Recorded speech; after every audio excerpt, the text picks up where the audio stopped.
tu parles ma au commis petit peuple. Tiens, bah pèse à moi l'osso avec caméra. Papa qui c'est mungo avec caméra. Tiens, c'est ça la tiens. Hey, t'as on va pèse à ta famille la bango. Et c'est va tchaka caméra. Ini, dis ça. Très bien. Bokolela mon abino balanga une très grande émission na dimension. Il y a continent d'Asie émission na ngai émission na yo émission ya population congolaise en général. Merci beaucoup pour la confiance au beaux ça na émission Le Peuple Parle. Lui c'est qui? Il s'appelle Israël Bongo. Israël Bongo, c'est un grand faux député, faux sénateur. Moi na Congo ya Sali Moussala kitoko a bubi batu ya ko buba eza isolo actualité o torobeta penza mokolo malelo a se retrouver aza ko siéger dans l'Assemblée nationale pembeni même ya ba député aza connu et très célèbre or kazali na faux sénateur faux député mais enfin Sili Kochaye Maboko, en tout cas, il y a découragé. Batoazo vivre dans courage dans la République démocratique du Congo. A bêti l'État 12 Yamakasi. Moi, la mobile, j'appelle Isolo Toromega Kobeta Yango parce que ce coquerie pesa Makasi Obomoni, il y a l'État. Mais Osko Bazar au sala biso ba paisible citoyen. Moto mususa koya boya ebiso bongisa ba dossier na yo na besoin peso musala tinda autant biloko aneza ebele za kosalama et puis ba yebani que muto aza escroc muto aza boyi. Ça c'est très bien. Merci beaucoup ezali solo tokobeta mokolo malelo. Le président camerounais Paul Biya est rentré ce lundi 21 octobre à Yaoundé après avoir passé 49 jours en dehors de son pays, âgé de 93 ans. Paul Biya est au pouvoir depuis 42 ans. Paul Biya. Ils appellent Solo Toromeka Pekobeta Mokolo Malelo. Président Sali 42 ans à Katia pouvoir. Pourquoi le président africain va abandonner or bamboka la bango ezobenga ma république bamboka la bango za ba république mais on dirait moi yiki eza penza moi makasi eza lisolo tokobeta mokolo malelo. Levi Mbuta yenda zali président provincial ya ville province de Kinshasa depuis bokoti ya patriote yo ba biloko tout ezongi vraiment au calme, à l'époque, l'Assemblée provinciale les a divisé en deux parties, à unifier Yango, Lelo, Sobotali bien, délestage, courant, ils a qui penda stable était dans l'Assemblée provinciale, grâce à Yosala qui battu groupe, il y a mon aîné, juste pour les députés provinciaux, Basala Moussala Bango, Kitoko, Balois et Belé, a innové dans l'Assemblée provinciale, en tout cas, même efficacité dans l'intellectualisme, encore une fois, félicitations, mais Bakou et Zaki Momakasi par rapport à la ville provinciale de Kemboule, Beti Batouba Dindi, Lévi. Est-ce qu'un député provincial a la capacité à reconnaître la Batouli Boulouté, Bango Bazana Katia, contrôle, Lévi Mbouta, félicitations à Moussala Makasi, Ozako Sala. Ville province de Kinshasa, Mawande Mawa, ville province de Kinshasa, salité au Wapi, Botala Makali, presque nyonso. Toponela qui gouverneur pona nini. On ne voit absolument rien. Poubelle, on dit bazo so ba poubelle, on dit ba yena ba poubelle ba sopeli biso ya kosopa. Ce qui voula e beti, nazo sabino okocha lokolo wapi. Ce qui voula e beti, okocha lokolo wapi. Toza ko mitunda. Daniel Bumba ayaki na esprit nini na ville province de Kinshasa toza komituna ville province de Kinshasa eza salité vula soke beti moyen zate okocha lokolo wapi toza komituna ba question ebele est-ce que ba imposer qui est imposé to eza méritocratie ou encore ba voter qui est ou encore décision ou taki likolo. En tout cas, ça ne va pas pour la ville province de Kinshasa. Ça ne va pas. Koulouna est paille. Insécurité est paille. Makamwe belé paille. Babylon paye à première nécessité. Aza gouverner, il faut pas stabiliser. Il y a le gouvernement provincial. Talazako talangai. Talazako nimba. Nimbati. Ça c'est très bien. Tozalana deux personnes na kati ya plateau et émission. le peuple parle. Et Mango Mango, ACP, il y a Gentini Ngobila. Depuis Gentini Ngobila, Alungwa gouverneur parti et Koufa, parti et Kouya, parti Mouwe Salama, vraiment la Mbongo ya ba Congolais, c'est l'eau ba source ya ba information ya ba Mbongo ya ba taxe. Tout ça na ya, le porte-parole volontaire, il y a Gentini Ngobila. Mbote la yo. Mbote ndeko John na kokende mbango na longola esprit na longola envoûtement au bandi na yango na kopesa bana Kinshasa ya koyebisa ba Congolais était ACP et salemi na mbongo ba taxe ACP et Koufa. Alliance des Congolais progressistes ezali bel et bien deux pieds sur terre. ACP ezako continuer toujours na lutte na bango démocratique. ACP eko kendaka eko kobaka. ACP Argentini Ngobila Mbaka eko kende ti na ti. Tango boko monanga veut dire boko yoka mongongo ya Argentini Ngobila Mbaka azali et puis azam nangonga oyo na mikili ya poto. ACP zali ko exister ezalaki kaka mwa ba fièvre électorale oyo betaki bi ba parti presque tout oyo ndeko kadima a polisaki République démocratique du Congo na belle élection alors il frappa qui va partir tout sauf que biso toé ko kuta na pe na libaku ya kotonga siège na biso na venu de l'enseignement siège à deux niveaux oyo na ba contribution ya ba ACP ba au cadre que je félicite et puis je profite de cette occasion na pesa bango mbote siège wana lelo esili nde makambo sikoyo ya ACP toningi to zongela ba activité na biso ndeko John kopesa kabaye o balingaka ba Congolais information à BT s'il vous plaît. Je dis ce qui est vrai, papa. Impact wana. Le gouverneur à Lumwekabo, c'est fini. Non. Pendant combien de temps? Ce n'est pas fini. C'est ça le problème. Ndeko John. Impact moko te sili. Na lobby d'abord, tango komona ngai, veut dire ACP za mobima. Moi, je ne peux pas venir à la télé comme ça pour faire du bavardage. ACP, tango bomona kiango ba activité tous les jours, na siège, 10e rue na limité, en face, il y a UDPS, et zala ki pote, to tchaki stratégie, to utaki ko botama. Alors, il y a une période préélectorale. To tchaki stratégie que, na période wana le quoi tozo kende élection comment recruter comment ko sa ba adhésion de tolobaki to cha ba adhésion massive ndeko John azaboye na ba troupe na ebele oye na bango tout ba adhérer nde to recruter ka ba to ebele ba Norbertine Matanda to recruter ba Séverine Moliba ba Eden Lumbu ba Sido Kasana. Alors il venait chaque jour presque tous les jours avec ba troupe na bango nde banda sala engouement wana na siège ya parti et puis tout au kutu ba stratégie zo kende to ya to zo kende deux fois qui va proposer bino stade de Martyr au Félé. Tu penses que beaucoup de hôtel Tozo kende deux fois stade de Martyr. Non. C'est ça bon le vignette mon côté sali ACP. Ça c'est très bien. Tika ko tcha eloko wana na mito ba Congolais mbonga vignette sali ACPT na ebisio ke ACP epesaka ba contribution na bango ba membre ba pesaka contribution na bango tous les mois chaque mois ACP tout apesaka contribution na ye eloko wana longola ngona mito ba Congolais pe heureusement que toza lelo implanté dans toutes les 26 provinces il y a République Mobimba. Moi je félicite encore une fois coup de chapeau au secrétaire général Charles Mbutamutu qui gère les partis au quotidien et puis na autorité morale Gentini Ngobila Mbaka. Très bien. Nakotanga ka ba kombo na bilongi ya bato. La quasi majorité ya ba politiciens congolais baza ba étranger. Au monde a baza ba passeport belge. Baza la ba passeport rebelle. La quasi majorité. Na lobi la quasi majorité. Ya no mona to ba kotaka na bokonzi bozo ya changement. Changement zate baza ko somba na bango ba mapangu na ba mboka na bango. Awa baza ko détruire.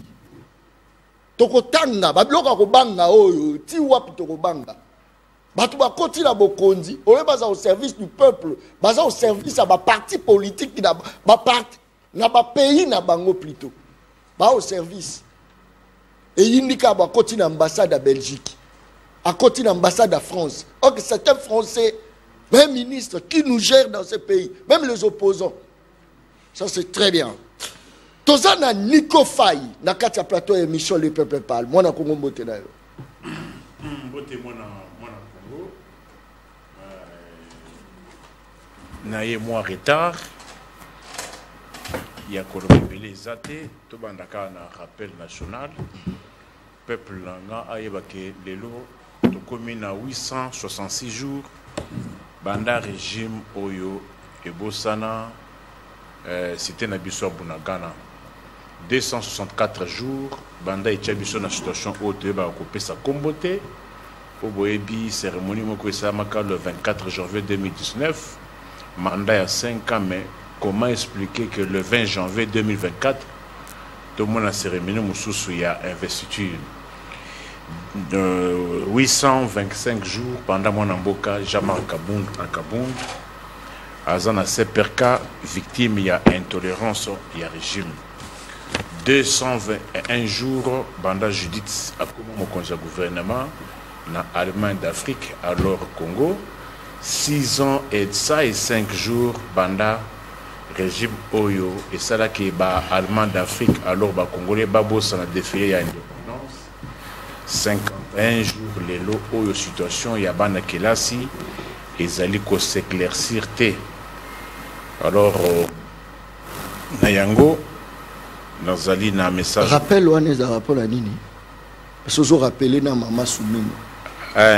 Pour la Nini, rappelle les Moni, quand ceux qui ont la charge publique, ils ont un privilège. Ils ont la charge. Mais malheureusement, on a conception, il y a un État. Mais ici, comme nous sommes dans une structure, dans une histoire où ils sont commis, c'est l'enrichissement qui compte, le reste après. Mais néanmoins, c'est juste qu'un rappel que non, Banda Oya, voici autant de jours sur ça déjà dans le mandat. Alors, pour Moutou, la pomité, Aza distraité, Ayeba Keno, Batouaza Kotala, Batouaza Kosela. Déjà, le gouvernement, moi, ça lit 121 jours.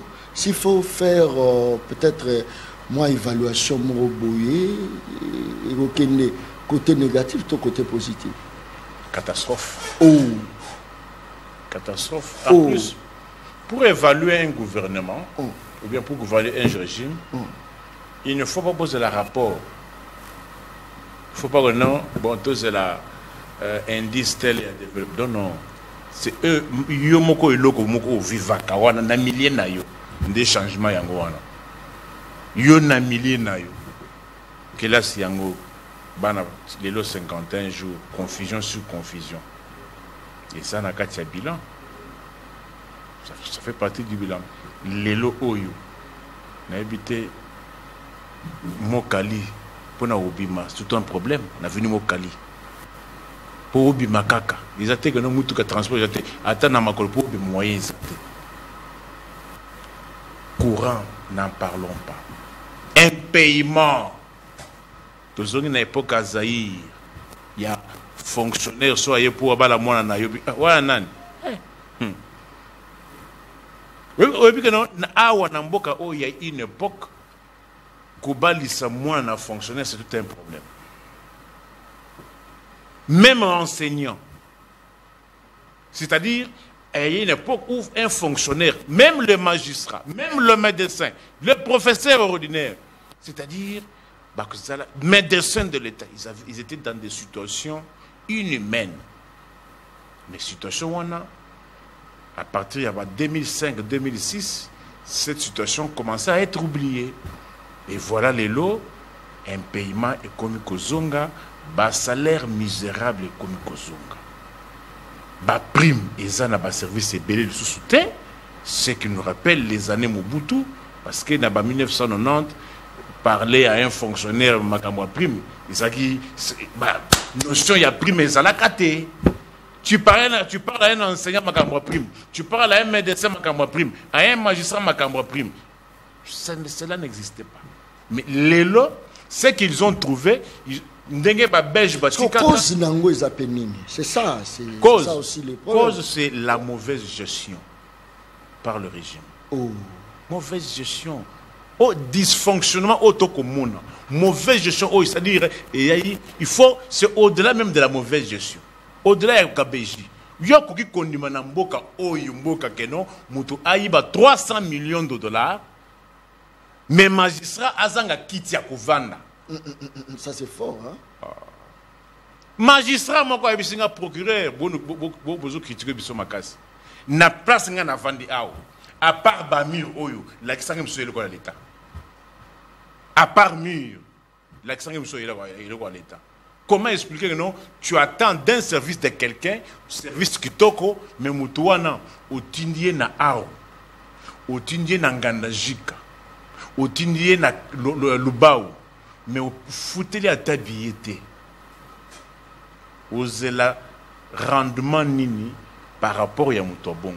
C'est ça le bilan. Bilan exact que non. Bilan, vrai bilan. Transport. Très bien. C'est ça le vrai bilan. Il ne faut pas chercher que non, c'est un rapport moko, et où tu as PNUD, et où tu as banque. Non. Bisika yo vanaka. C'est là bilan na yo. Fonctionnaire a commis wapi. Salaire équité makas. Comment expliquer que non, Moto a commis AG, avocat général, mais Afoutamaka est SPG durant une année 2 ans. Comment expliquer cela? Mabaka on a pesé même peine armée, major, mais bah on capitaine. Mais c'est ça, Biloko, c'est-à-dire, ça c'est Biloko, c'est-à-dire, je me rappelle ça nous rappelle les époques à l'époque d'Isaïe. C'est et Biloko mais est-ce que on est escroquerie Nico Faye, ça se non. Tout ça dans l'état qui dans tout déjà matin mais bazo foutu na l'état qui dans fouka. Oh Bana ya Goma, Bukavu, Kisangani babenginga na zone ouest régime Betsaka Maïgod. Kuna babetise loko moko bako bengango VGM. Babetise kuna régime ko beta kuna. Donc balaka moko na Maïgod na côté na kisasa. Kuna bakela moko na VGM.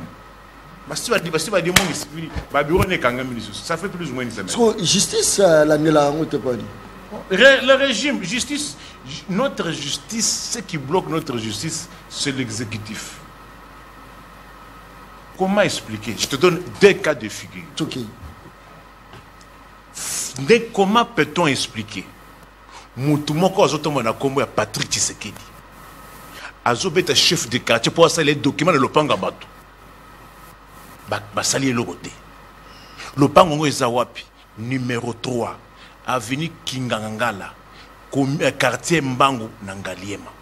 Ake abeti chef de quartier Marcel Lubemba. À ça les documents, poison le pango about. Chef de quartier Boye. Dossier qui pas na auditorat général et auditorat des garnisons Nangaliema. Parce que comme parle de Patrick Tshisekedi. En réalité, bien qu'Azan la garde républicaine, Azan ta Patrick Tshisekedi. Mais Azan mon influence. Mais Azan pour interpeller. Plainte tes alliés, mais on ne bouge pas. Merci beaucoup, ça c'est très bien. À des fois, je me pose autant de questions pour savoir est-ce que la situation actuelle de la République démocratique du Congo, est-ce que le commandant suprême est au courant? Il n'y a pas longtemps, on a Ngaliema Awa, Mokonzambo Kayaki, na Matanga Mona Ipen, Nzele Zaki Biente, pour contester des maths, ils ont problème. Lelo Mokonzambo Kaye, lobby, babandi déjà pour Bongisamu. Est-ce que bakoko tika biso to opportunité te biso ba misuzo to kota to expliquer Mokonzambo ka situation peut-être à éviter que kola fufeza romata peut-être à éviter que sécurité zali biso to ebisaye biso ba John Kaba otobanga kateto lo ba bosolo Mokonzanga kita bo préparer ba militant la ba militante ba yembelaye Mokonzambo niga ke esengwezala ba mama bazoyemba c'est que social les a bien botikata biso talazako talangai abi John Kabamba n'est pas professionnel nala bisa ko la professionnel ça c'est très bien oui né maître mbote dayo mbote John Kabamba plaisir ya trop ya kokutana bandeko merci moni Nico Faye le procureur na moni ndeko na ngai mango surtout ye salimi ko rebelle to mon amité ce qui est vrai n'a pas ça Félix Tshisekedi Mbote le chef de l'État le président de la République Azombote place Azali, pourquoi pas population congolaise, na ba union so balingangai Bazombote place Bazali. Donc je pense que le Congo de demain sera toujours meilleur que celui d'aujourd'hui parce que ba effort les arakati ya kosalema na gouvernement actuellement, ce sont des efforts accablants. Donc je crois bien que ce genre des efforts, on n'a jamais vécu cela depuis la République qui a existé.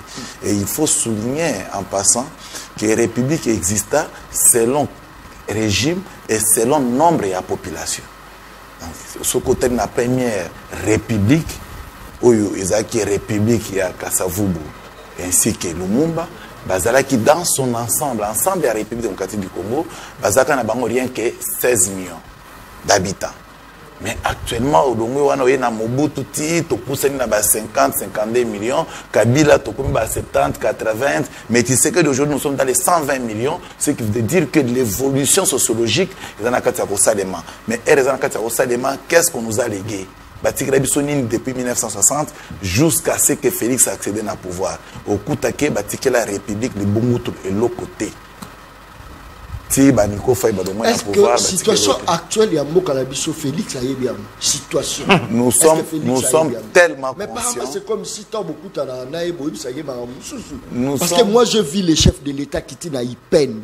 À Moninzela, il était fâché. Lobby n'a pas ça. Na minute dans Nzela, on a commis macadamisé. Est-ce qu'il y a que peuple a souffert? Est-ce qu'il y a que est-ce qu'il y a que la Wenze merci beaucoup.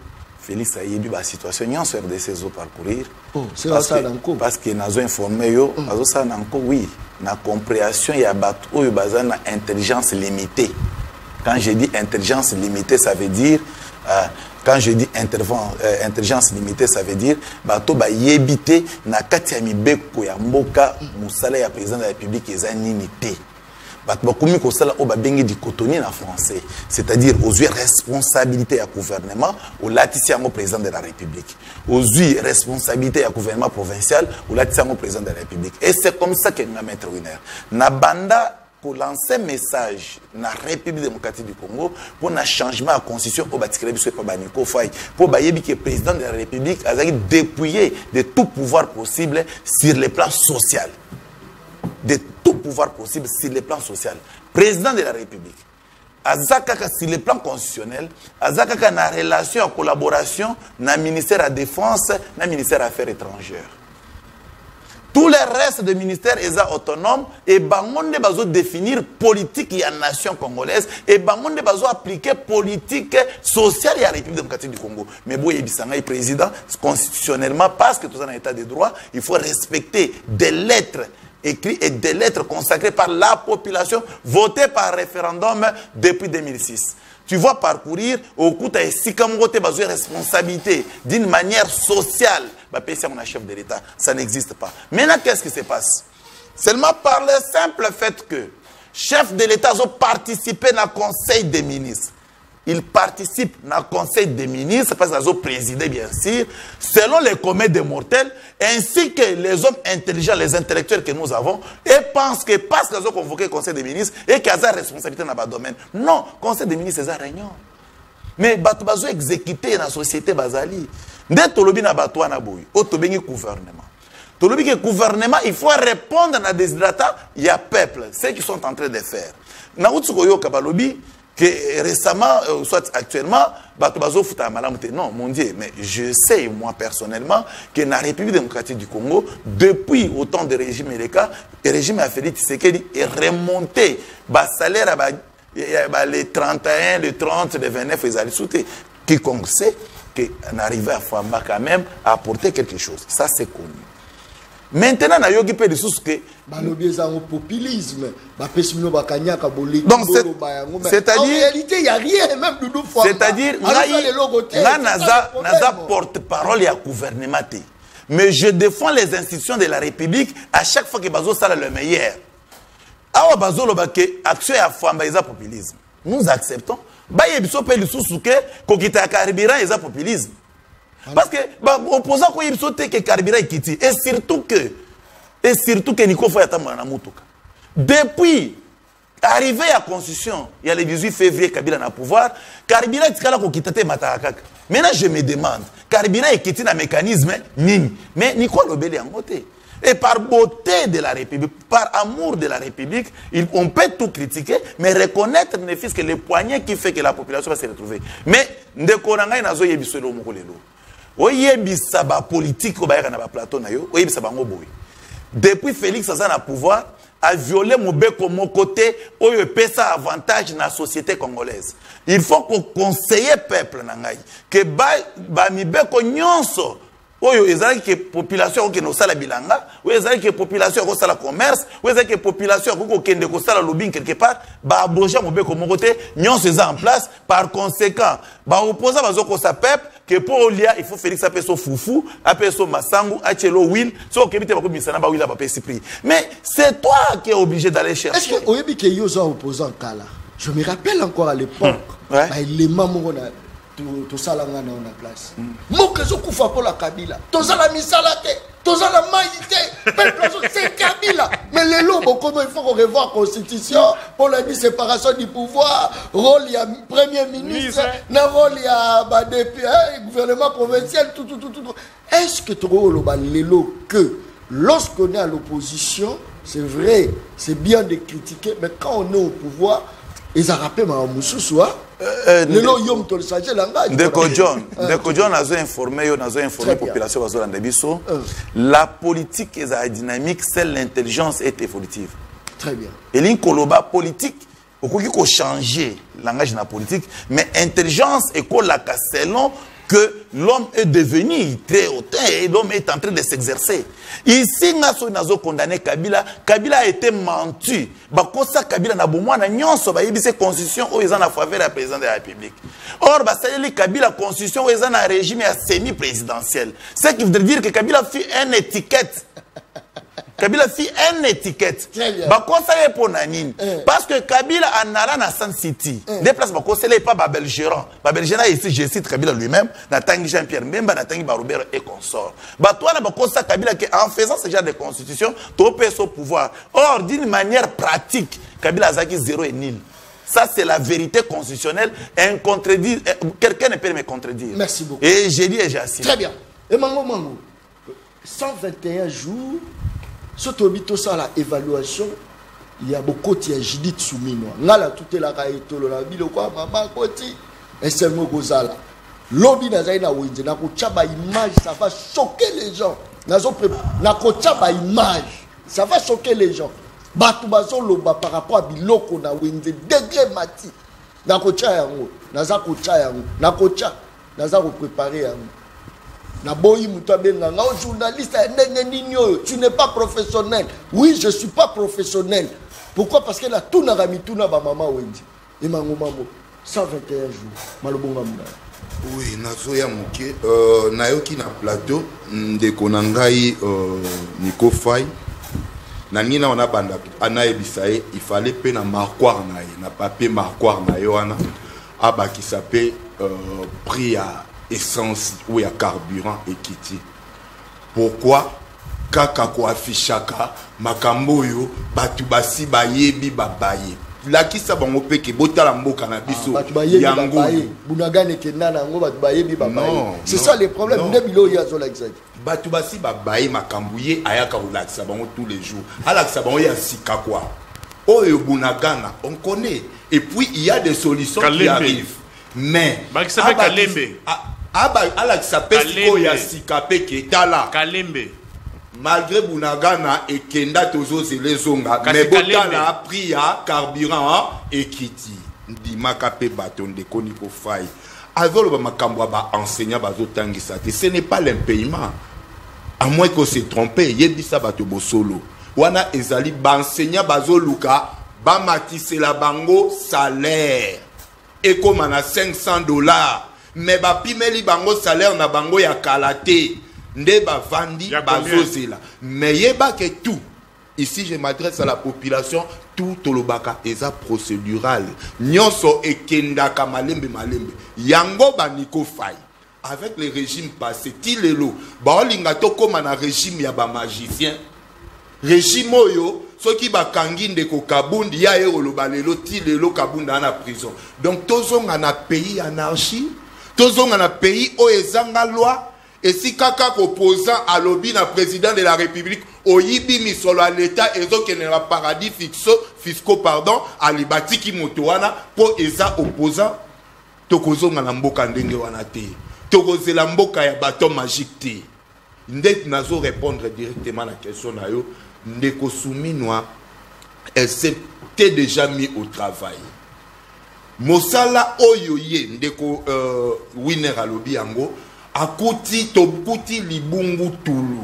Alors pour donner vie à un grand pays comme la RDC, ezalaka te tobeta bateau magique. Mais bosi bomoni été ba carburant o eza base lipé et loko ya base ya makasi na social, loko la déjà ekiti. Et ko esala été comme ça biloko ya kolia pe ekuzolanda yango ekokita sur les marchés bokomona vie sociale, hôpitaux, makamunyon so ekozala, yako kita, alors population a ko vivre luxe naie na République démocratique. D'abord actuellement, quelles sont les mesures et réformes proposées par l'équipe de plus de 50 ministres? Quelles sont les mesures? Mais ndeko John, na chaque tout ça là 100 jours, évaluation 100 jours à l'époque, le lot tout ça là évaluation 121 jours, il y a Judith Souminwa, Malubongamno, réforme. Dans chaque secteur, je crois que ministre et tout azo sala effort à pesa résultat naie. Ce qui toye par exemple na secteur oyo tozolobaya économie. Tango balobi que to ça la réforme que d'abord sur le plan il y a carburant ou pétrole na marché équitable.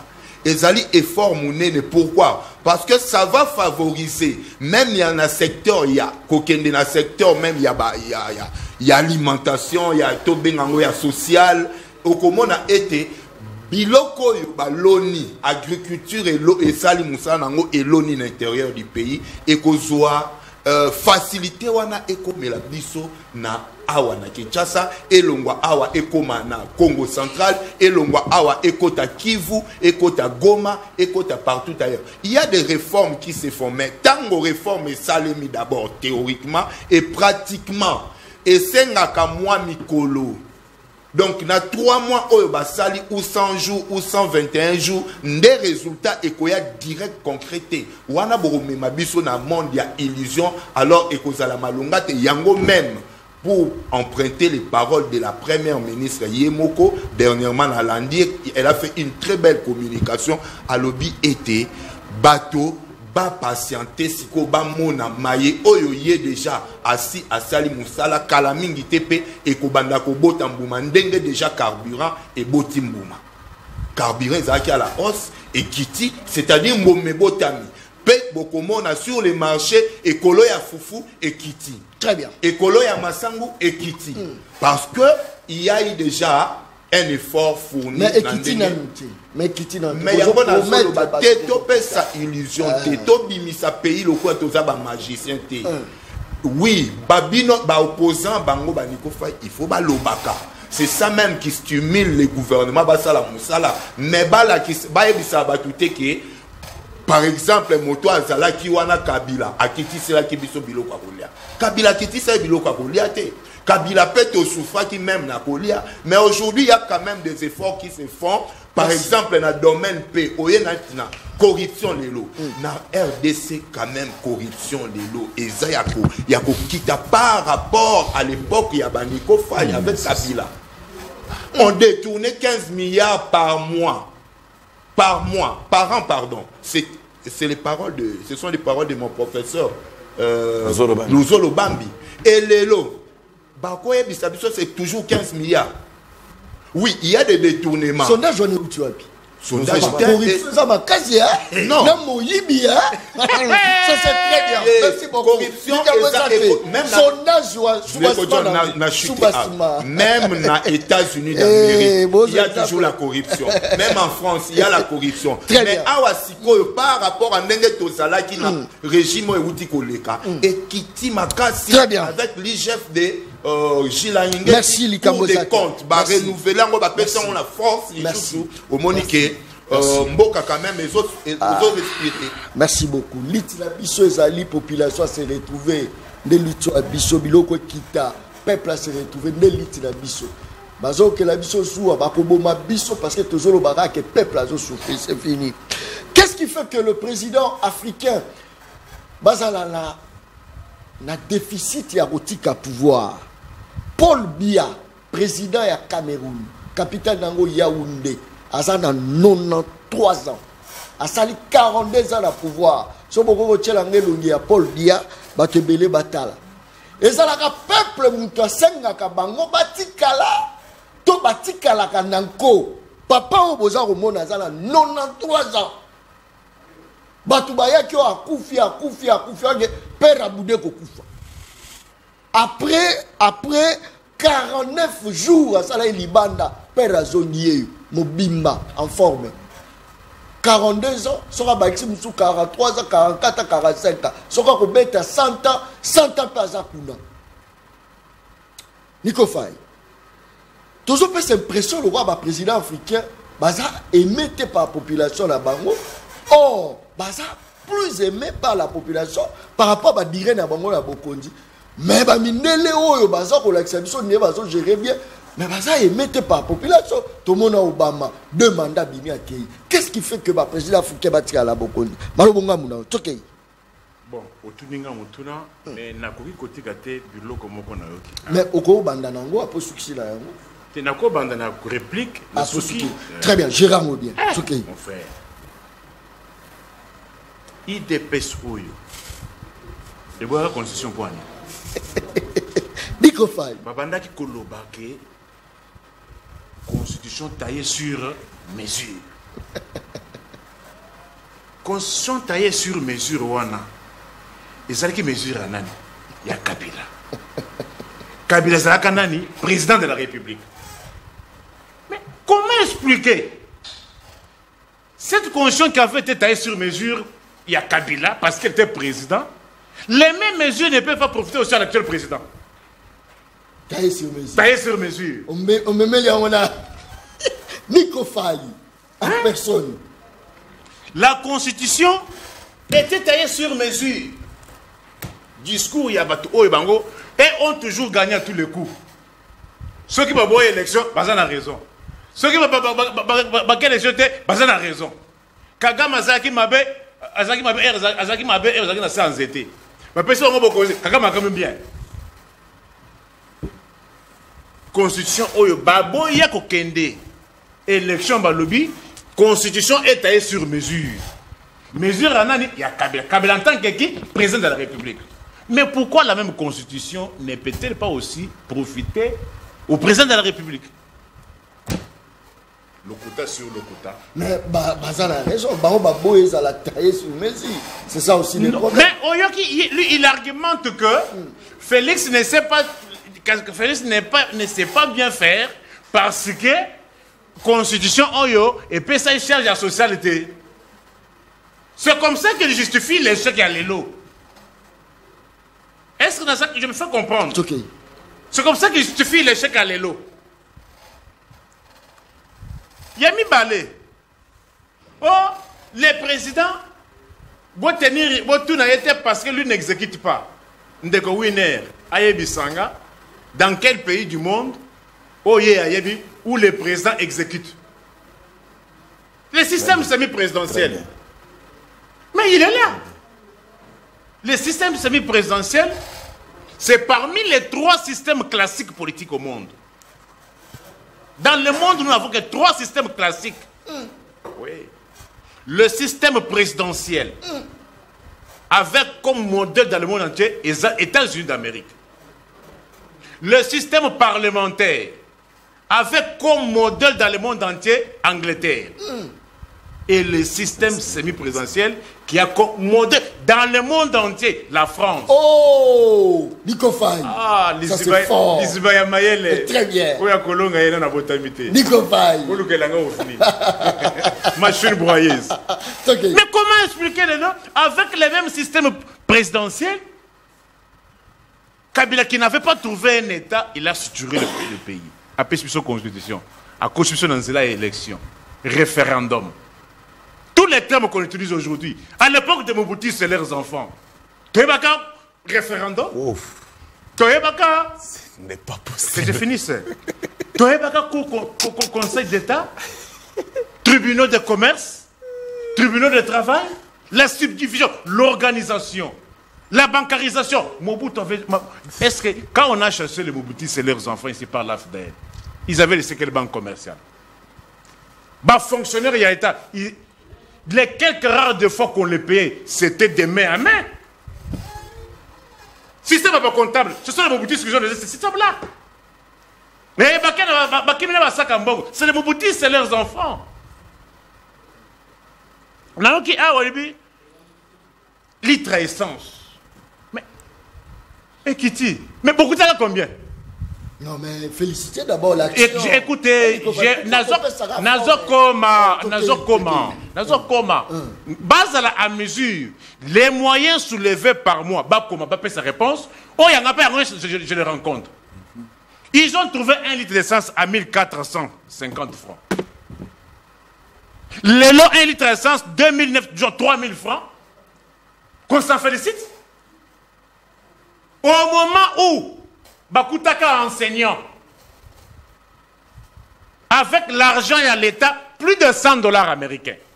Sans compter contribution à mes parents. Mais Tala, avec Tala salaire. Tala salaire, il y a policier, il y a régime à Bambuti, à l'époque du Zaïre. Tala te, oh, dis-le. C'est combien? Nico Faye. Paie ça mon temps. Nico Faye.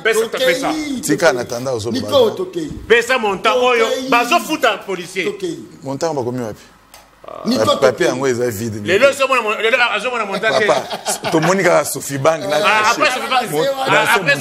Après Sophie Bank, il y a quoi? Montage. Là, ça monte. Là, ça place montage. Là, ça a caté. Là, on monte la guise. Là, ça a moussapi. Papier, on est vide. Bon, oui. Dans mes minutes. Papier vide. Là, ça monte. Papier vide. Nico Faye. Là, ça place montage. Minute. Date 23 8e mois 2024 000 132 oui, l'Andy APK 300. Et si en tout cas Nasso Nico Faye.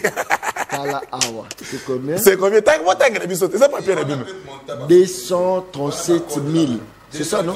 1000. 237 000. Bah, université, il va y avoir mon niveau. Bah, université, il va y avoir mon niveau. Nico Faye.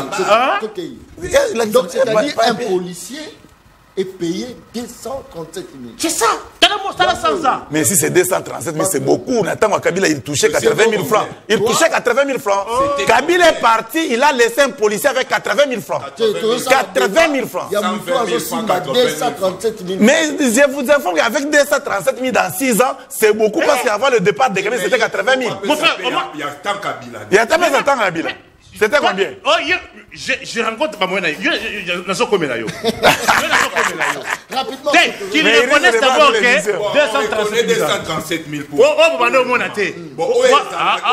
la famille. Il y a 237 000 francs. À Nanda Kounaye. À couper qu'on a exécuté. Nico Faye.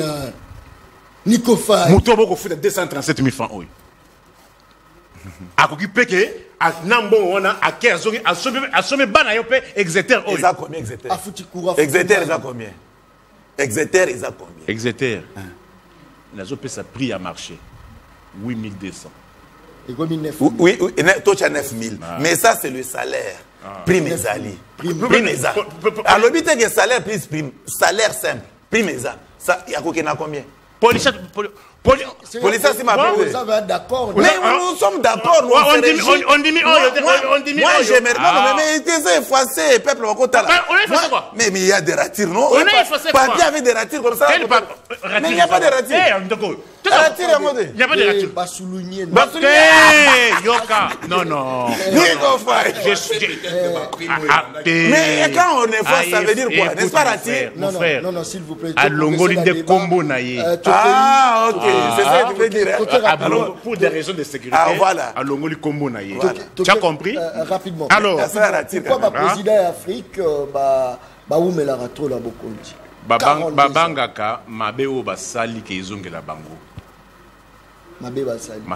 Basali ba mabe. Ezate peuple ndaza la posa na yena. Na ndekana ni Emma. Ndeko. Jean-Tini Ngobila wana. Ozo lo wana. Aza Tshisekedi so za kabiliste. Tshisekedi so wapi kabila. Na Tuna Jean-Tini Ngobila. Ngana bango. Erazaki gouverneur na Mai Ndombe. Erazalaka de ceux qui PCA, ceux qui DG ya office de route. Natanga Kabila. Atela au monanga na gestion. Mais vous voulez Kabila? Non, Kabila était mal entouré. Comment tu peux comme Jean-Tini Ngobila? C'est dit de ce régime. Oh. Toi tu n'as pas compris ce qu'il dit? Ouais, régime. Tout n'a Jean-Tini Ngobila. Atikala comment on a un régime Erazalaka office de route nommé par Kabila. Il faut dire ça aux Congolais. Kabila nommé un office de route.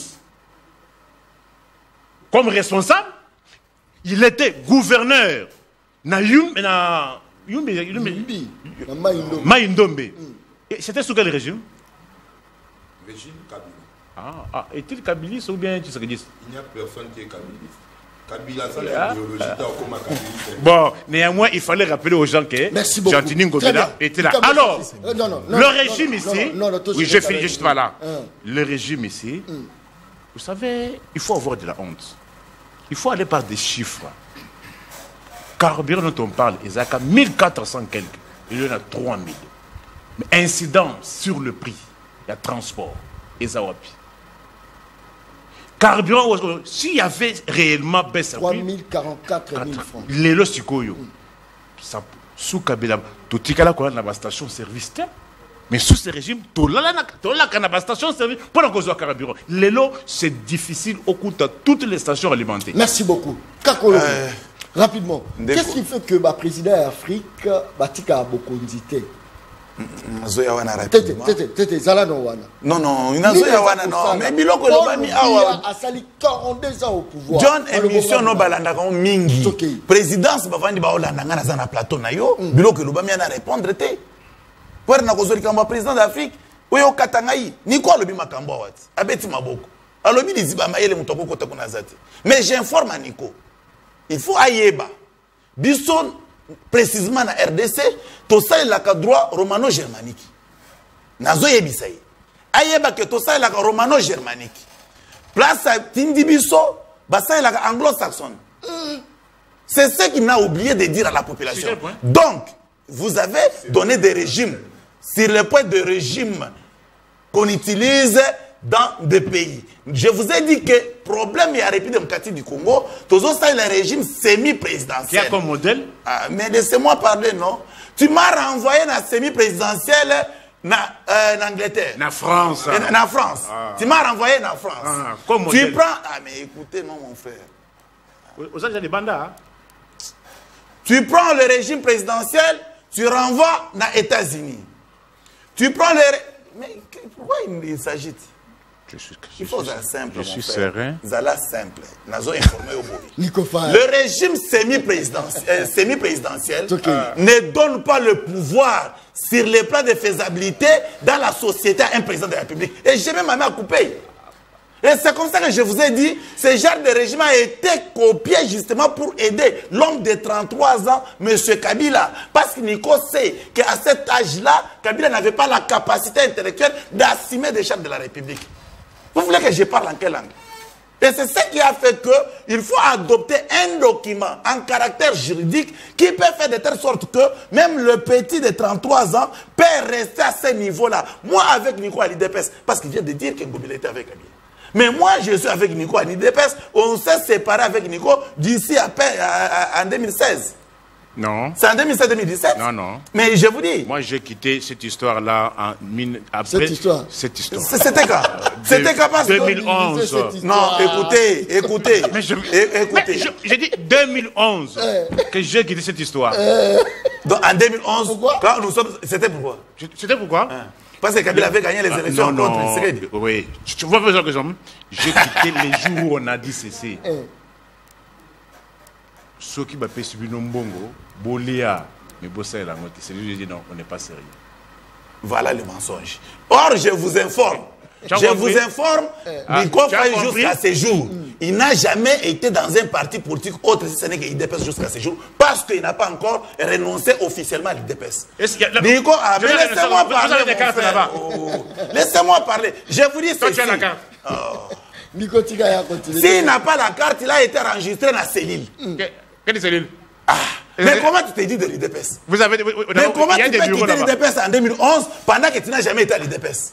Au niveau national, il n'y a rien seulement dans ma cellule. Non, comment tu peux quitter l'IDPS en 2011 au moment où toi tu n'étais pas à l'IDPS? C'est pour vous dire quoi? Moi, je suis anti-mensonge. Je ne peux pas être avec Nico Faye sur un plateau de télévision et accepter que Nico avance des arguments qui ne cadrent pas. Il est l'homme, il est libre de tout faire.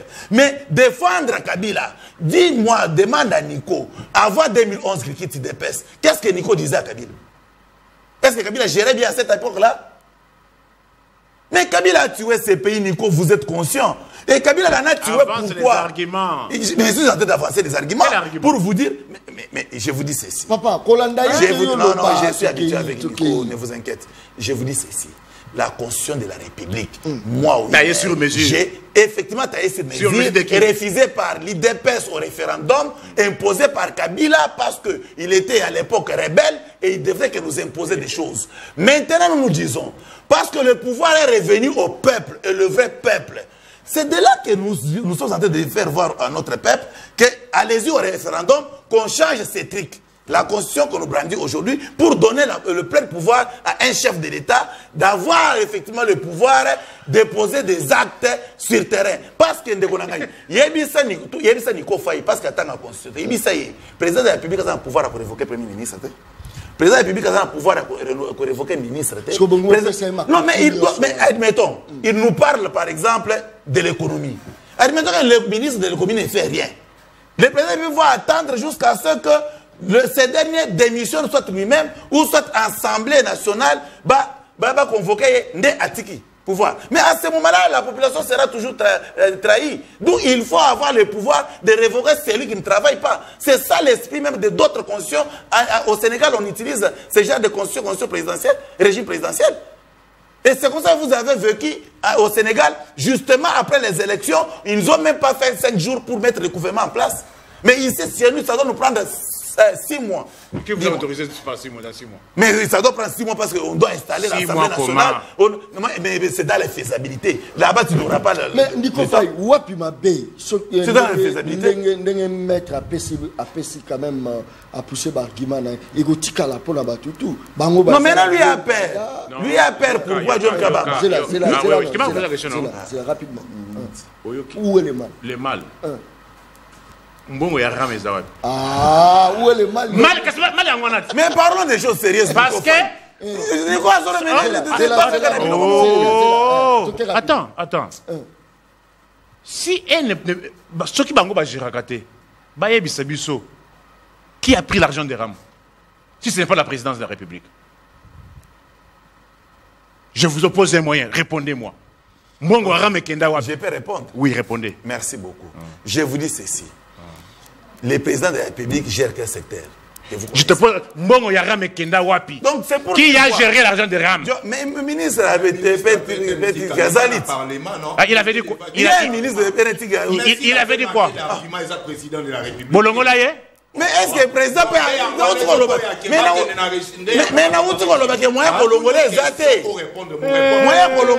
que vous comprendre?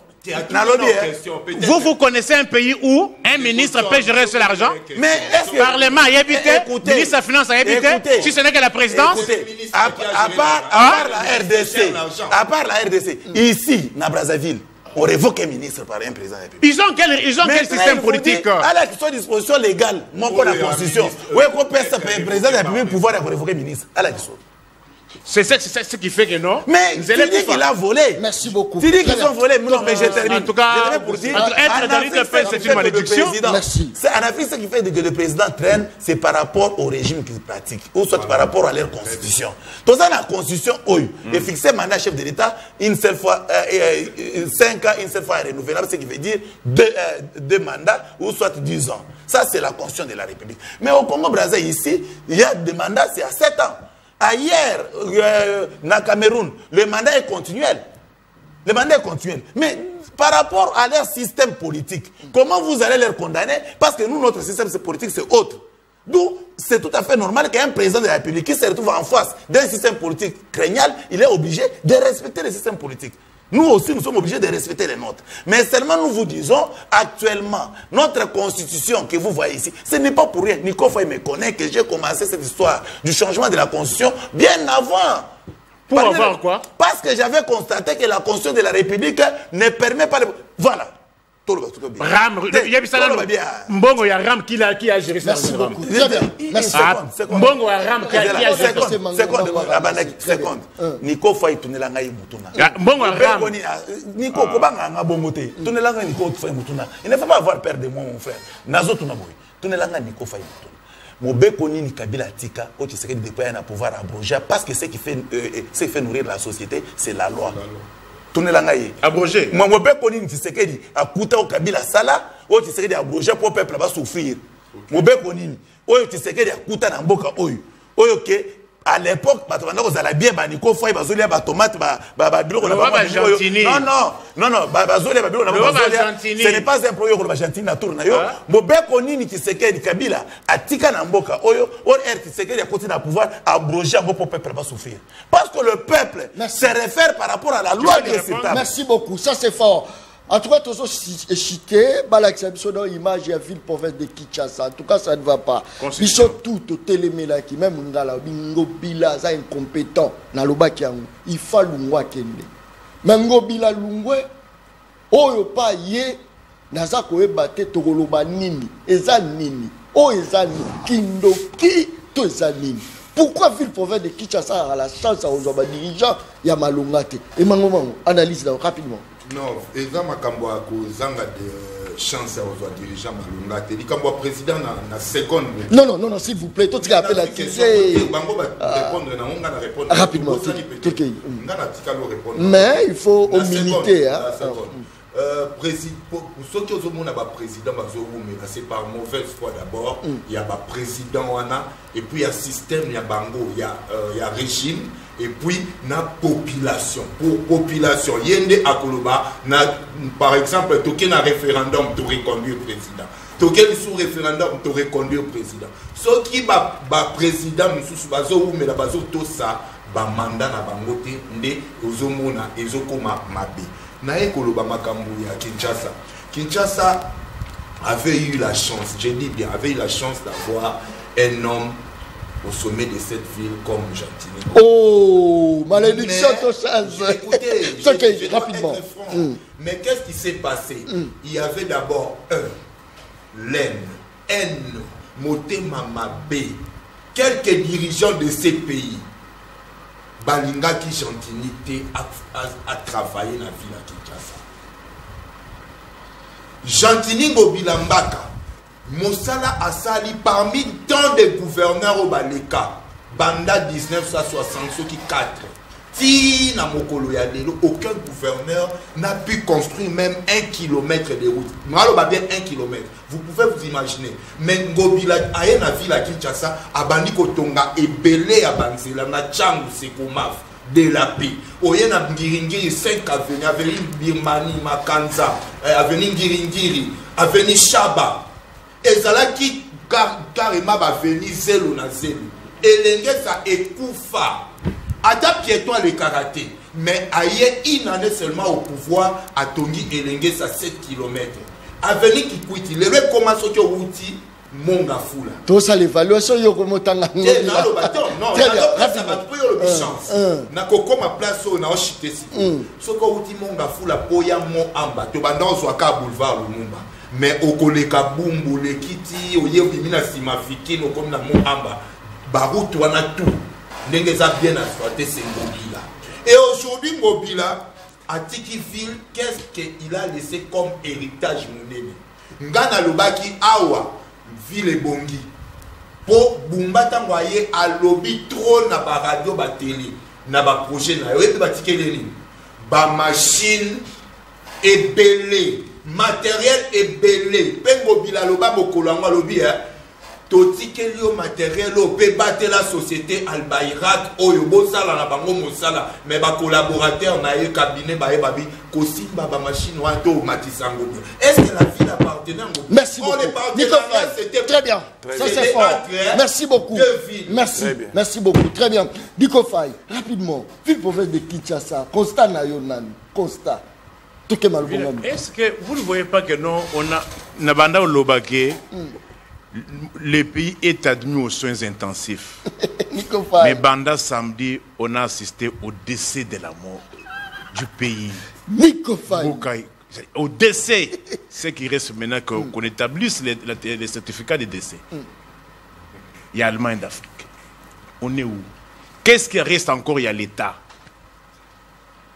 Est-ce que est-ce Bazali Parlement Oyo Mibeko le 500.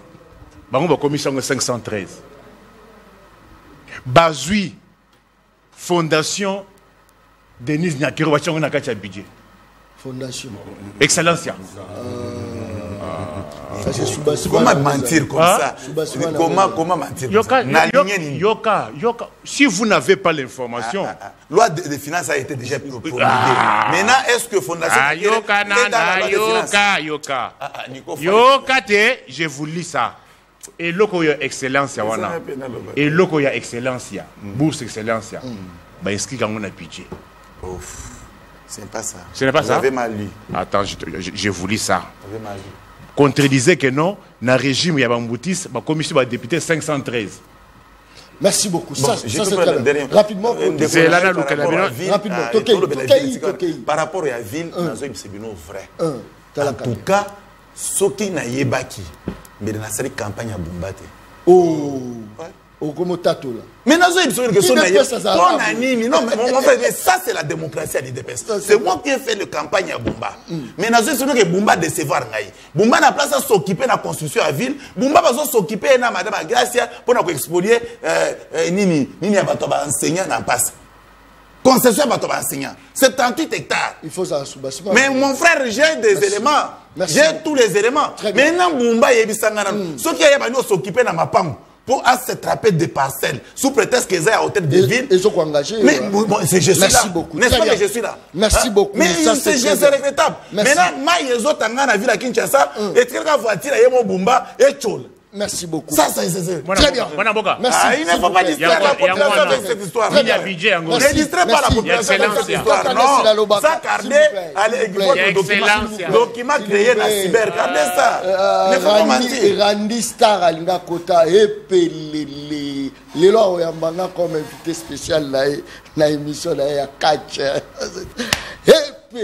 Ça c'est très bien. Bon, s'abonner à la chaîne YouTube Le Peuple Parle TV officiel. Bon, on va continuité à l'émission Nyonso.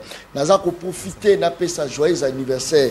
Namolandi Monene, il y a émission Le Peuple Parle. Bon, tu as la photo naïe. Elle s'appelle Maman Mira Kambembo. Maman Mira Kiasongidilwa Kambembo. Azali Moissi Mwana Koko béni, c'est une battante femme, une femme sage. Elle bâtit aussi sa maison. Ça c'est très bien. Joyeux anniversaire maman Mira Kambembo Mbotama Elamo, que le bon Dieu vous assiste. Maman Yabana Ebele, maman Yabana Ebele, li passe à maman Marthe Kabamba. Ça c'est très bien. To kutani mokolo ezoya tala zotala ngaya lobi John Kabamba azokata émission sans dernier mois à la professionnalité ngana yo to solo laki na ebisaki oke ngana ka professionnel kata émission. C'est bon non? Merci. Tu parles, ma au commis petit peuple. Avec caméra.